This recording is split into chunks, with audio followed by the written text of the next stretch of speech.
करतात. म्हणून तुकाराम महाराज म्हणाले की उजळा वया आलो वाटा खरा खोटा निवाड. शिक्षणाची व्याख्या तुकाराम महाराजांनी सांगितली. सागरामधून घागर काढणं सोपं आहे, घागरीमध्ये समुद्र बसवायचं काम संतांनी केलेत. जगाला सत्य सांगितलेत. त्या काळामध्ये तुकाराम महाराज म्हणाले की रात्रंदिवस हा महायुद्धाचा प्रसंग. संत होती युद्ध कुणाशी केले? त्या काळामध्ये ब्राह्मण लोक समाजाला लुटत होते. महिलांना बंधनं घालण्यात आलं होतं. सर्वसामान्य माणसाने जर गुन्हा केला तर त्यांची मुंडी कापली जात होती. ब्राह्मण गुन्हा केल्यानंतर फक्त तिची चंडकी कापली जात होती. म्हणून तुकाराम महाराज म्हणाले शिका सूत्र शेंडी याचा तोडी संबंध. त्या लोकांशी संबंध तोडा. तुमच्या हाताने तुम्ही देवाची पूजा करा. तुमच्या हाताने करा ना, काही पाप लागत नाही. तुमच्या हाताने तुम्ही देवाची पूजा करा. तुमच्या हाताने करा ना, काही पाप लागत नाही. तुमच्या हाताने सत्यनारायण करा. तुमच्या हाताने वास्तुशांती करा, करा वाटलं तर. म्हणून तुमचा पैसा वेस्ट कामाला खर्चू नका, वेळ वाया घालू नका, ऊर्जा वाया घालू नका तरुणातली. म्हणून संतांनी त्या काळामध्ये सांगितले सरळ या वसंत काळ काय करेल पर्जन्य काळ. वसंत ऋतू गेल्यानंतर पर्जन्य काळ काय करणार आहे? किंवा ह्याच्या पलीकडे जाऊन दुःख व्यक्त केले. आमच्या देशामध्ये कसं वातावरण आहे सांगतो ऐका. म्हणाले आंब्याच्या झाडाला जेवढं फुल लागतं तेवढे आंबे लागत नाहीत. जेवढे आंबे लागतात त्याच्यामध्ये काही पाखरं खाऊन जातात, काही वाऱ्या वावदानामध्ये नाश होतात, काही आडीला नासून जातात. तशी आमची हालत आहे. आम्हाला जीव धोक्यामध्ये घालून पैसा कमीताव. मोठा उत्सव करणं, ऋण काढणं, सण करणं. कालपुरा तंड्यावरले लोक 12 मेले हो देवाला जाऊन तिरुपतीला. 12 लोक मेले ऍक्सिडेंट मध्ये. त्याच्या मागले परिवारवाले कसं करावं सांगा. कारण की देव पाहावया गेलो, देवाची होऊन ठेवलं. तुम्हीच देव आहात, तुम्हीच देव आहात. आप मर गए पीछे डूब गई दुनिया म्हणले कबीर. तुम्ही मेल्यानंतर देवाला घेऊन काय करणार आहात? स्वतःवर प्रेम करायला शिका. आमचे लोक आत्महत्या करायला नापास झालं म्हणून, पैसे मिळाले नाहीत म्हणून, संसारामध्ये कर्जबाजारी झालं म्हणून. संत लढणारे नव्हते, लढणारे होते बाबा. लढायला शिकलं पाहिजे आम्हाला. संकटाच्या छताडावर पायदून आम्हाला कार्यक्रम करायला शिकलं पाहिजे किंवा आपल्या विचाराचा प्रचार प्रसार झाला पाहिजे. शिवाजी महाराजचा इतिहास जाणून घ्या. संभाजी महाराजांनी 4 ग्रंथ जे लिहिले, बुद्धभूषण ग्रंथामध्ये म्हणतात जे लोक दैववादी असतात ते नामर्द असतात, जे लोक प्रयत्नवादी असतात तेच खरे मर्द असतात. जे लोक प्रयत्नवादी असतात. भगतसिंगाला फाशीची सजा झाली. इंग्रज अधिकाऱ्यानं प्रश्न विचारलं तू उद्या मरणार आहेस, तुला मृत्यूची भीती वाटत नाही का? भगतसिंग म्हणाले मुझे फूलों से प्यार नहीं, कांटों का दीवाना हूँ, जलने वाला दीप नहीं, जलने वाला परवाना हूँ, मिट जाऊं ऐसा बीज नहीं, बिक जाऊं ऐसी चीज नहीं, मैं महापुरुषों की संतों की विचारधारा गाता हुआ अनघाया तराना हूँ. हे भगतसिंगांना सांगितले. म्हणून हा इतिहास आम्हाला शिकवला गेला नाही. शिक्षणाचा शिकवला गेला. ग गणपतीचं ग, ब भटजीचं भ, या यज्ञाचं ये. लहानपणापासूनच हे. महिला वर्ग सिरियल बघून वेळ वाया घालवले. तरुण पोरं क्रिकेटमध्ये बिझी. अर्धे लोक दारू पिऊन वाया, अर्धे लोक आश्रम बापू सारखे गुरु करून वाया. कळलं का? ज्यांच्यापासून प्रेरणा मिळतो तो गुरु, ज्यांच्यापासून प्रेरणा मिळतो तो गुरु, तुम्हाला जो ज्ञान देतो तो गुरु. असं अशा गोष्टी आहेत. म्हणून गाडगे बाबा म्हणत होते कीर्तनामध्ये, काही लोक थुकण्यामध्ये गेले, काही लोक फुकण्यामध्ये गेले बिड्या, काही लोक दारू पिऊन झुकण्यामध्ये गेले. कीर्तनामध्ये गाडगे बाबा म्हणत होते बाबानो तुमचा पैसा, तुमची ऊर्जा, तुमचा जीवन वाया घालू नका. हेच गाडगे महाराज सांगत होते. जे का रंजले गांजले त्याशी म्हणे जो आपुले. एखादी गरीबाचा मुलगा 10वी पास झाला त्याचा सत्कार करायला शिका. ज्याला अन्न नाही त्याला अन्न द्या, कपडे नाही त्याला कपडे द्या.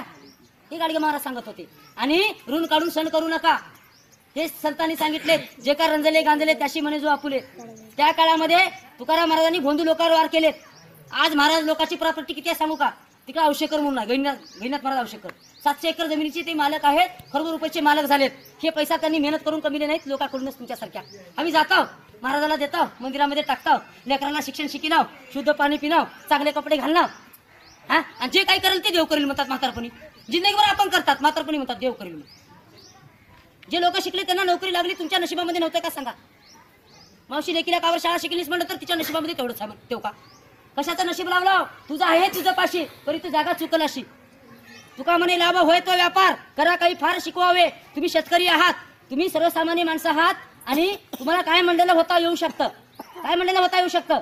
आणि आपण मेल्यानंतर स्वर्ग नरक या भानगडीमध्ये पडू नका. जोपर्यंत तुम्ही जिवंत आहात, जोपर्यंत जिवंत आहात तोपर्यंत जीवनावर प्रेम करायला शिका आणि जीवन चांगलं जगा. शिक्षणाचं महत्त्व जाणा, विज्ञानाचं महत्त्व जाणा आणि वेदशास्त्र पुराण, ह्या पुराणातल्या ज्या गोष्टी आहेत हे तुम्हाला गुलाम करणारे आहेत.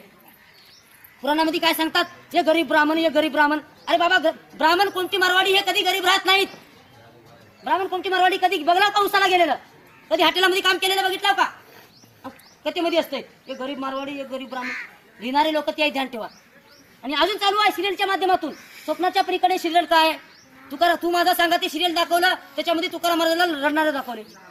नामदेव महाराज म्हणतात माझा जन्म परभणी जिल्ह्यामध्ये झाला, रात्यामध्ये एका बामणानं पोतीमध्ये लिहून ठेवलं. नामदेव महाराजाचा जन्म पंढरपूरला चंद्रभागेच्या वाळवंटात शिपल्यामध्ये झाला.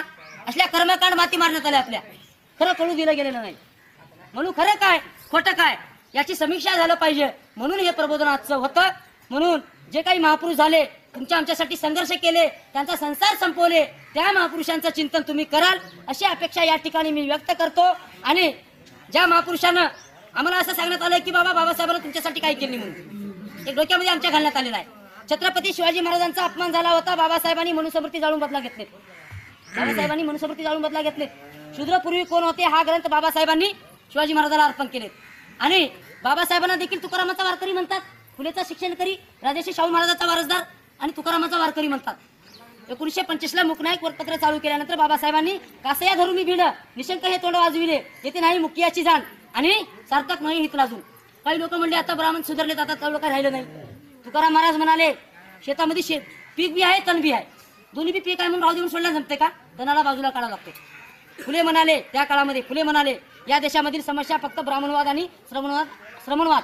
एक काम करणारे लोक, एक आयते खाणारे लोक, एक मेहनत करणारे लोक, एक आयते खाणारे लोक, एक पोत्या पुराण सांगणारे लोक, एक स्वतःच्या जीवनासाठी संघर्ष करणारे लोक, ही समस्या म्हणून फुलेंनी सांगितले.